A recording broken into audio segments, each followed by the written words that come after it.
दोस्तों नमस्कार, मैं हूं शीतला तिवारी। दोस्तों, जौनपुर अनुराग यादव मामले में अपडेट जो है अब बहुत दिलचस्प अपडेट आया है। दिलचस्प का मतलब ये है, आप समझ लीजिए कि अब अनुराग यादव को न्याय मिलेगा। जो इतने दिन से तारीख पर तारीख चलती रही, हम लोग इंतजार करते रहे कि कब न्याय मिलेगा, कब न्याय नहीं मिलेगा। तो न तो आपने पीछा छोड़ा और न हम लोगों ने पीछा छोड़ा। हम लोग भी तो यह चाहते थे कि अनुराग यादव को न्याय दिला करके ही मानेंगे, और जब तक न्याय नहीं मिलेगा पीछा नहीं छोड़ेंगे। आपको याद होगा कि जब तहसीलदार ने ऑर्डर कर दिया, यानी आदेश कर दिया कि अब जो है तत्काल प्रभाव से कब्जा जो है हटाए, जो मकान वहां है वो जो है उसको गिराया जाए, और तत्काल प्रभाव से गिराया जाए यानी तुरंत गिराया जाए, ऐसा उन्होंने लिखा। जब आदेश कर दिया, जिसका हम लोगों को बेसब्री से इंतजार था, जब आदेश कर दिया तो लालता यादव जो है बौखला गया। उसको लगा अब तो मकान गिर जाएगा, अब इसके लिए क्या करे, कहां से जुगाड़ लगाए कि कैसे हो। तो लालता यादव दौड़ करके जाता है कहां, कलेक्ट्रेट में। कलेक्टर साहब के यहाँ जाता है, वहां जो है अर्जी देता है, और वहां यह कहता है कि महोदय, जो तहसीलदार महोदय ने जो ऑर्डर किया है मकान हटाने के लिए, गिराने के लिए, जो अवैध जो है मकान है बंजर जमीन ग्राम समाज में, उसके लिए हमको स्टे दे दें कि कुछ दिन के लिए मकान न गिरे। लेकिन दोस्तों, आपको पता है कि तहसीलदार कोर्ट हो या जिला कोर्ट हो, अनुराग यादव मामले को जो है पूरा देश और पूरी दुनिया जानती है। और उसी कलेक्टर जिलाधिकारी के पास लालता यादव गया था, जहां की ऑर्डर होने पर, तहसीलदार का जब ऑर्डर हुआ तो अनुराग का जो परिवार था, यानी उनकी बहनें स्वाति, आराधना, उनके पिता रामजीत वगैरह सब इकट्ठा होकर के और जिलाधिकारी से मिलने गए थे। उन्होंने कहा था कि सर, ये कब तक गिरेगा, अब तो काफी दिन बाद देर आए दुरुस्त आई, 1 साल लगा, लेकिन तहसीलदार महोदय ने ऑर्डर कर दिया है, तो हुजूर ये कब गिरेगा। इस पर जिलाधिकारी ने कहा था कि आप लोग परेशान न होइए, कार्रवाई होगी और जल्द ही यह मकान गिरेगा, इस पर बुलडोजर चलेगा। उन्होंने आश्वासन दिया था।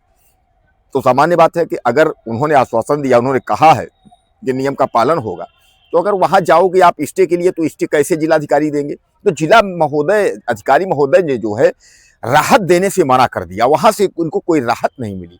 इसको लगा कि अब तो मकान गिर जाएगा। मकान बचाने के लिए यह फिर क्या किया, भाग करके जो है हाई कोर्ट गया।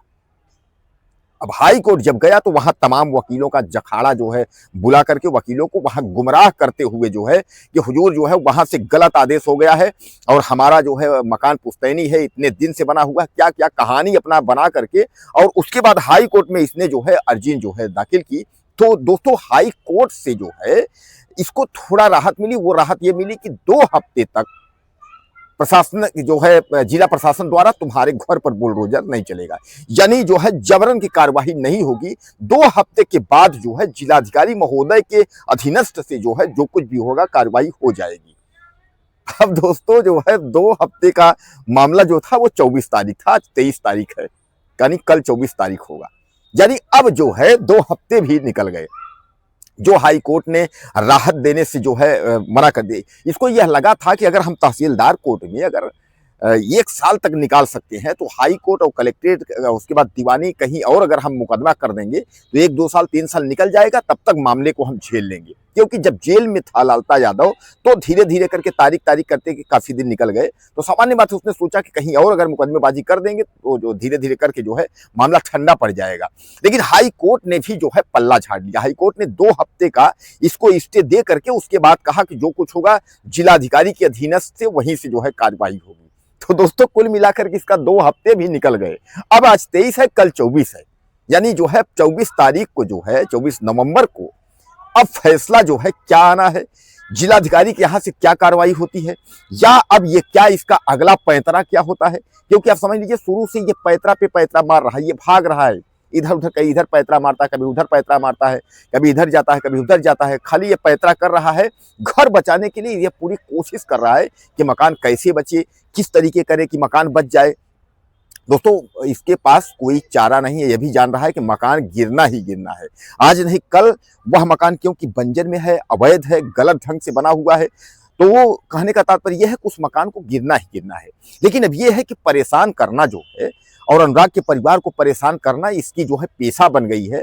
क्योंकि पैसा तो है ही, दबंग है, लड़का दरोगा है, सब कुछ है, सिस्टमेटिक है, तो पैसा है इसके पास, पैसा खर्च कर रहा है। लेकिन ये आप मान के चलिए कि अगर आप इसी तरीके साथ देते रहेंगे तो यह आप समझ लीजिए कि इसका मकान एक दिन गिरे ही गिरेगा।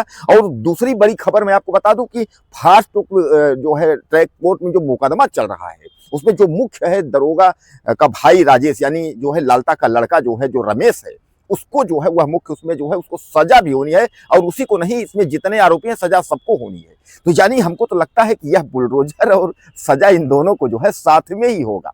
यानी इस हत्यारे का मकान भी गिरेगा और उसके बाद उसको भी सजा होना है। नौकरी की जांच जो दरोगा जी हैं उनका चल ही रहा है, यानी इसकी पतन जो है वह एक साथ ही होगी। और इसीलिए लगता है कि यह धीरे धीरे, जब तक फास्ट ट्रैक का मुकदमा सामने नहीं आ पा रहा है, यानी उसका निर्णय नहीं हो रहा, तब तक जो है यह धीरे धीरे चल रहा है। लगता है, आदमी कहता है ना कि देर है और अंधेर नहीं है, तो लगता है सब कुछ गाज गिरेगी तो एक दिन ही गाज गिरेगी। कुल मिलाकर के आप समझ लीजिए।